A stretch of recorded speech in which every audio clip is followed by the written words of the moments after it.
burns somewhere near the front.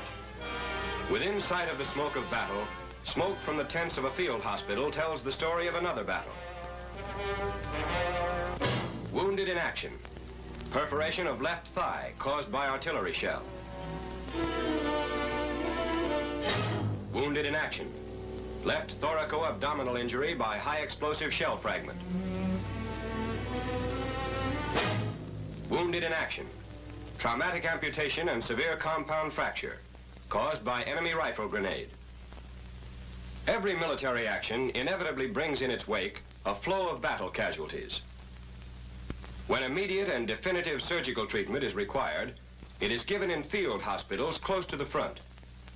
Designed in the beginning to provide treatment where fixed hospitals did not exist, the field hospital has become the troubleshooter of all combat medical units.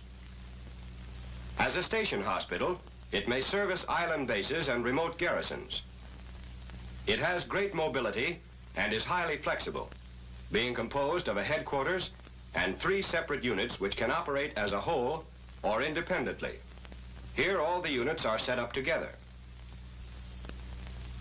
It may operate as a holding hospital, such as this one in England, set up to treat the casualties following D-Day. Located near an airstrip, it may function as an evacuation hospital to receive and evacuate casualties by plane. This operation is particularly valuable in mountainous or jungle country. Finally, and most important, it may be placed close to a divisional clearing station to provide immediate surgical treatment near the front. This variety of uses to which the field hospital may be put is possible because of the flexibility of its organization. Under the central control of headquarters are 3 identical hospitalization units. Also operating under headquarters are the motor pool, chaplain, supply, and principal chief nurse. The 3 hospitalization units may operate together as a 400-bed hospital, or each one may function independently as a 100-bed hospital. Each unit is composed of 2 sections, administrative and professional. The administrative sections include an administrative assistant, mess, and receiving and evacuation. The professional sections include surgical section, medical section, pharmacy and laboratory, dental section, nurses, and X-ray. Servicing the hospital is the administrative section, headed by an administrative assistant who may be called upon to act as the registrar. The administrative department is responsible for the living quarters and mess for nurses and doctors. It is also responsible for the enlisted detachment. But all of the services it performs are aimed toward one ultimate goal: the more efficient care of the sick and wounded. When the field hospital is working in conjunction with a divisional clearing station, the cases admitted are for the most part non-transportable patients. These cases may be carried by litter from the clearing station to the hospital, or they may be brought in directly by ambulance. Non-transportable cases include all those critically wounded, or those in shock from any cause, compound fracture, active bleeding, or abdominal, chest, and neck wounds. Admitted at the receiving tent for a brief examination, the casualty's field medical record is begun, the record which will accompany him wherever he goes. A routine check is made to note his temperature and pulse rate.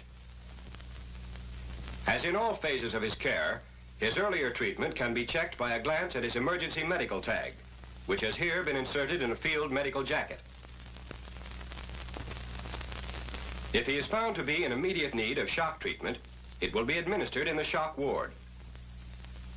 However, if he does not require shock treatment, the next step toward surgery is the preoperative ward, where a careful study is made of the patient's condition.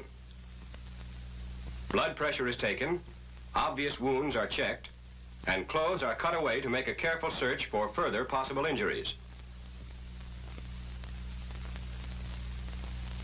After the patient's blood pressure has been checked, a blood specimen is taken to be sent to the laboratory.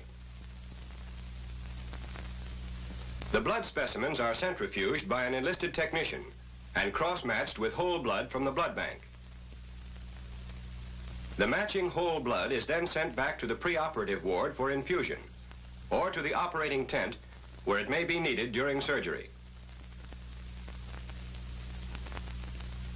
Normally, a trip to the X-ray tent follows the moment the patient's blood pressure has reached a satisfactory level. After the X-ray films are developed, the officer in charge of the shock team usually examines them with the surgeon who will operate on the case. While casualties are being put through the necessary preoperative procedures, the surgical staff is occupied with its own precautions. Dressings, bandages, and surgical gowns are prepared, and autoclaves are used to sterilize them. The water supply may be hastily rigged, the surgeon's boots may be caked with mud, but exactly the same precautions are taken here as in the finest hospital to ensure a completely aseptic operation. Composed of several operating tables at which simultaneous operations may take place, the surgical section is staffed with specialists in bone, chest, abdominal, and general surgery. Some of these surgeons are members of the regular hospital staff. Some are members of attached surgical teams. As varied as the functions of the hospital itself are the operations its surgeons are called upon to perform. Wounded by an artillery shell, this soldier had wounds penetrating left chest, left diaphragm, liver, right diaphragm, and right chest with bilateral hemothorax. Other wounds on the right hand, left thigh, left arm, and a fractured left ulna. He was on the operating table for 6.5 hours. A high explosive shell fragment entered this patient's left chest, fracturing the 10th rib and perforating the diaphragm, spleen, splenic flexure of colon, lesser curvature of stomach, and left lobe of the liver. The foreign body was finally recovered on the dome of the liver, beneath the right diaphragm, the entire operation being done transthoracically through the diaphragm.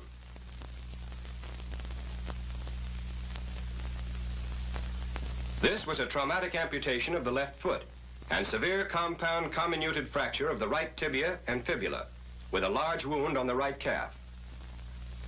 Amputation above the ankle was likely to be necessary, but in this case, the decision was left for a later date. These are typical of the severe wounds rushed for treatment to the field hospital.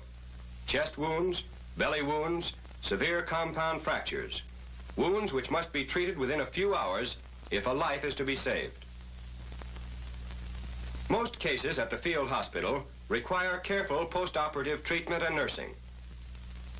Trained technicians assist in the post-operative ward and do everything from changing dressings to giving intravenous injections. Facilities are available for all types of surgical procedures, including those for aspirating chest wounds and for preventing abdominal distension. In another tent of the professional section, a medical ward is set up to house patients who require non-surgical treatment. The dental officer, in addition to his regular duties, also treats maxillofacial injuries. The pharmacy, which services the entire professional section, carries all drugs essential for running the hospital and keeps a constant supply of oxygen on hand for emergency use, for oxygen is often in demand in the post-operative ward. Evacuation usually takes place within 3 to 10 days after a casualty has been admitted. Complete medical records are checked, and patients are loaded aboard ambulances for the trip back to rear area hospitals. As they go back, their places are taken by new arrivals from the front. And into the night, the work of the field hospital goes on.